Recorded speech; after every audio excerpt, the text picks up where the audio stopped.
সেদিন আমি রাস্তা দিয়ে যাইতেছিলাম, হঠাৎ একটা মেয়েকে দেখা, তার সাথে হঠাৎ দেখা, হঠাৎ তার প্রেমে পড়া। এভাবে চলতেছে চলতেছে চলতেছে অনেকদিন। ভাবলাম প্রতিদিন তো রাস্তার পাশে বাহানা ধরে এসা বইসাই থাকি, আজ না হয় তারে কইয়াই দিই ভালোবাসি।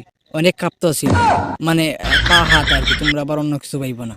এই কাপা চোপা লইয়াও আমি সামনের দিকে এগোলাম। এগিয়ে ভাবলাম এতদিন আর অপেক্ষা করে কি করব, বলেই দিই। ফাইনালি আমি হাঁটু গিরে পড়ে বলেই দিলাম যে, প্রিয় সাদিয়া, তুমি হলে জান, তুমি হলে প্রাণ, তুমি হলে সুসু। এই মানে ওই একটা আর কি কইয়া প্রপোজ কইরা দিলাম। প্রথমে কিছু কয়ে নাই, এমন ভাবে তাকাইছিল মনে হয়েছিল আমার জুতা দিয়ে মারবে।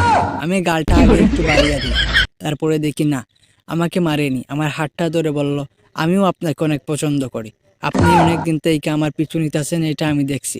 তারপরে আর কি এভাবে ভালোবাসা প্রায় 2 থেকে 3 মাস কেটে গেল। আমিও ভাবলাম অনেক দিন প্রেম করলাম, এবার অন্তত না হয় বিয়েটা করে নেই।